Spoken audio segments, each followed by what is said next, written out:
예상되었던 정부의 부동산 대책이 발표가 됐습니다. 주택시장 안정화 대책이라는 이름으로 나왔는데요. 규제지역 및 토지거래 허가구역, 서울 전역 및 경기도 12개 지역에 확대 지정이 됐고요. 수도권, 규제지역 내 15억 추가 주택담보 한도를 제한하는 강화가 됐고요. 과도한 부동산 투자이익이 발생하지 않도록 부동산 제도를 합리화하고 부동산 거래 감독기구 설치 및 부동산 불법 행위를 범부처가 다 나서서 대응을 역량을 하겠다, 강화하겠다 그런 내용입니다. 그 내용을 하나하나 알아보도록 하겠습니다. 자, 서울 전역 투기관리지구로 지정이 됐습니다. 2025년 10월 부동산 대책에 대해서 무엇이 달라졌을까요? 과연 서울 전역이 투기관리지구로 지정이 됐는데 무엇이 달라졌는지 그 내용을 또 하나하나 알아보도록 하겠습니다. 규제 지역 내 전매 제한은 누구에게 언제부터 적용이 되느냐? 규제지역 지정 공고일부터 즉시 전매 제한이 적용이 되나 지정일 당시 분양권 기소유자는 1회 한해서 전매를 허용하게 돼 있다. 네, 규제지역 지정에 따른 청약 규제 적용 대상 시기는 어떻게 되느냐? 규제지역 지정 시 청약 통장 가입 기간, 세대주 등 1순위 당첨에 대한 자격 요건이 강화되며 가점제 적용 비율이 확대되고 청약 당첨 시 일정 기간 재당첨이 제한되는 등 제약이 발생할 수 있습니다. 그래서 규제지역 지정 공고 이후에 입주자 모집 승인 신청부부터 규제가 적용된다, 이렇게 이해하시면 될 것 같습니다. 자, 세 번째죠. 자, 규제지역이 지정되면 정비사업이 받는 규제는 어떤 것들이 있고 어떻게 적용되는지 또 궁금하지 않겠습니까? 그 첫 번째가 도시정비법상 규제지역 관련 규제는 조합원 지양도가 제한이 되는 거죠. 또 재당첨 제한, 또 조합원 공급주택수 제한 등이 규정이 됩니다. 그래서 규제지역 지정 공고일 당시 조합 설립 인가된 재건축 구역 및 관리처분 인가된 재개발 구역부터는 조합원 지양도가 불가합니다. 투기관리지구가 되면은 조합원은 이 재건축 같은 경우에는 조합원 이 조합 설립에 동의에 반대한 그런 이 토지 등 소유자는 조합원이 될 수가 없죠. 물론 뭐 재개발은 이제 강제 조합원에서 이제 이 조합원이 되는데, 그래서 2025년 10월 15일자로다가 이게 이제 이 투기관리지구로 지정되기 때문에 도정법상의 재건축은 조합원 지양도가 된다든가, 그 다음에 관리처분 인가된 재개발 구역은 조합원 지양도가 불가하다는 이제 이런 게 됐습니다. 그래서 이게 매매 거래 자체는 가능하나 그 매수인은 조합원지를 취득할 수가 없고 조합원지를 취득할 수 없기 때문에 현금 청산이 된다, 이렇게 보시게 되어 있습니다. 자, 지정일로부터 분양 대상자로 선정된 조합원 및 일반 분양자는 5년 내 투기관련 지구에 위치한 타 정비사업에서 조합원 분양 신청이 불가합니다. 무슨 얘기냐면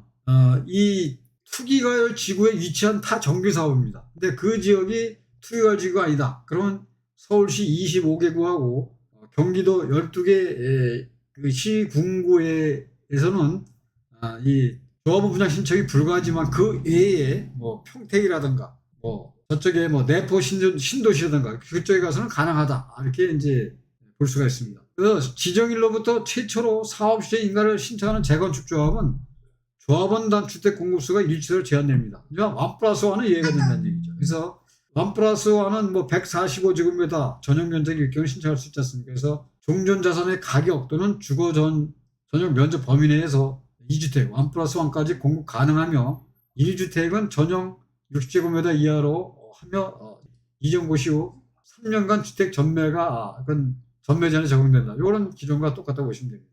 자, 그렇다면 토지거래 허가구역 지정에 따라 언제부터 허가받을 의무가 생기는 것입니까? 이게 아마 가장 궁금하실 거예요. 이번 토지거래 허가구역 지정 효력은 부동산거래신고법 제10조에 따라 지정 공고한 날부터 5일 후인 10월 20일부터 발생합니다. 그래서 10월 19일까지 계약을 하시고 계약금을 통장에 입금했다 그러면은 그거는 이제 이 토지거래 허가를 안 받아도 되고 20일부터는 이제 토지거래 허가를 받아야 이제 계약을 할 수가 있다, 이렇게 볼 수가 있습니다. 그래서 허가구역의 지정은 허가구역의 지정을 공고한 날부터 5일 후에 효력이 발생한다.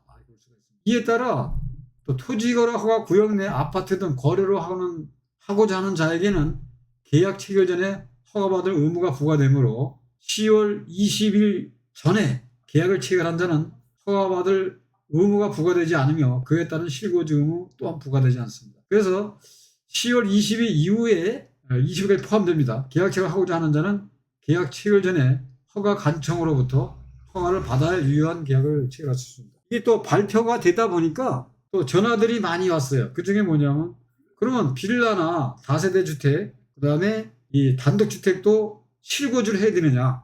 근데 이 토지거래 허가구역으로 지정되지 않은 상태에서는 실거주 의무는 없습니다. 근데 단 그 아파트 단지 내에 같이 포함된 연립 다세대는 실거주를 해야 됩니다.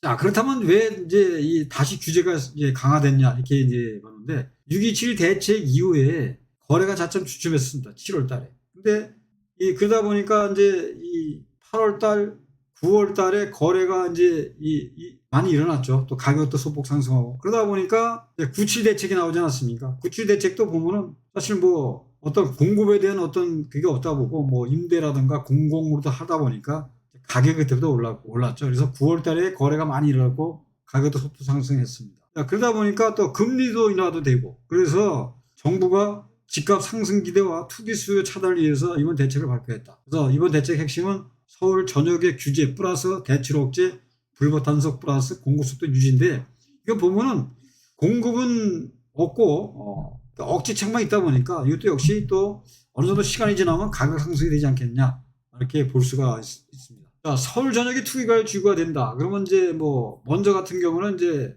이 4개구에서 이번에 올랐고 경기도가 많이 이제 좀 12개가 됐는데 어디 됐냐면은 광명, 과천, 성남이 분당, 수정, 중원구가 들어가고 수원이 영통구, 장안구, 팔달구가 들어가고 안양, 용인, 수지, 의왕, 하남이 포함이 됐습니다. 그래서 토지거래 허가구역은 이제 이 재개발이나 재건축에서는 이 신통으로 가는 곳에는 토지거래 허가가 되고 그 외의 지역에서는 실거주든가 토지 허가를 받지 않아도 아파트에만 해당된다 이렇게 보시면 되겠습니다. 대출 규제 강화죠. 현금 부자만 접근 가능하게 되어 있습니다. 주택 가격별 주담대 한도 차등인데 15억 이하는 6억을 유지하고요. 15억에서 25억은 4억, 25억 초과는 2억밖에 안 해주겠다 이런 얘기죠. 그다음에 스트레스 금리를 반영해서 2%대를 3%대로 올리고 DSR도 까다롭게 이제 보겠다. 전세 대출까지 유지하겠다는 얘기죠. 전세 대출 이자도 DSR에 반영해서 1주택자 전세 대출을 줄어들 수가 있고 은행 리스크 관리를 강화해서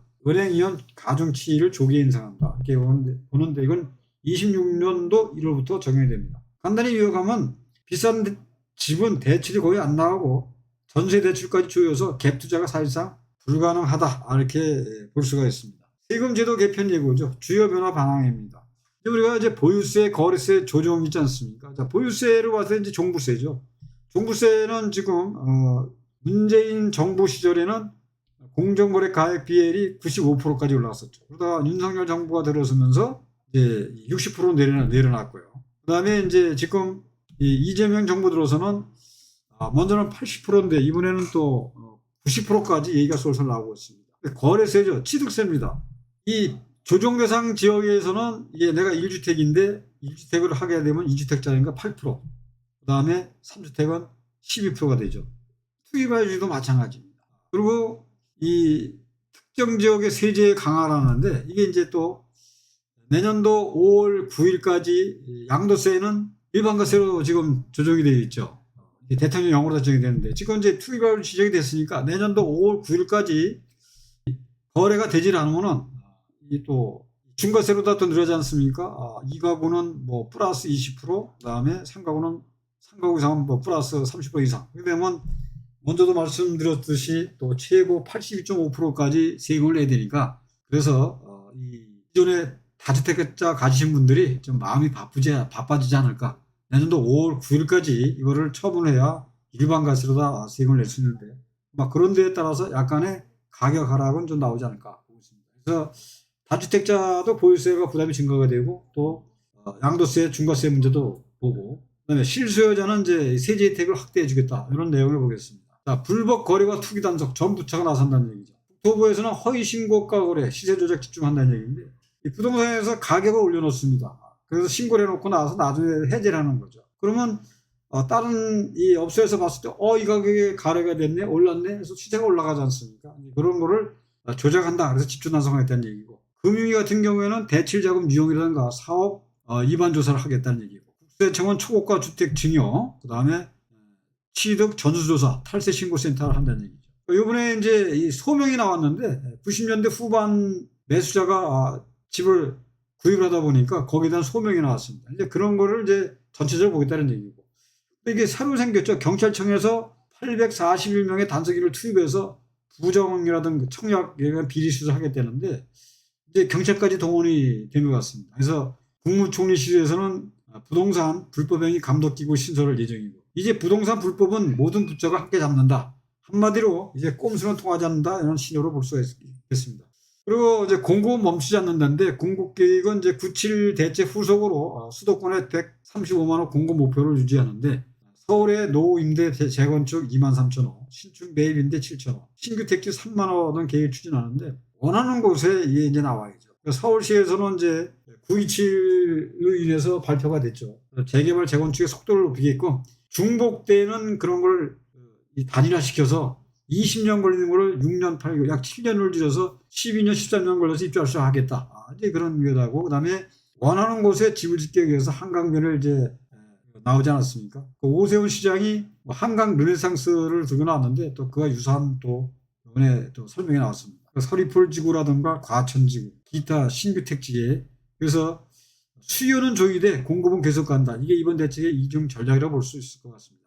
자, 실무에 미치는 영향이죠. 개혁 시점의 중요성입니다. 그래서 토지거래허가는 구역은 10월 20일부터 효력이 된다. 19일까지 사실 분 부지런히 사시고 80분 부지런히 파셔야 될 겁니다. 그래서 20일 이전 계약은 허가 대상이 아니라는 거. 그다음에 매수 상당시 이상은 내가 대출이 되는지, 아니면 또 이 세금이라든가 또 전매제한, 또 실거주 의무 등을 또 잘 또 설명을 들으셔야 되고요. 그다음에 중개사무소 입장에서는 거래량이 일시적으로 줄지만 실수요 중심 시장으로 재편될 가능성이 있지 않겠느냐.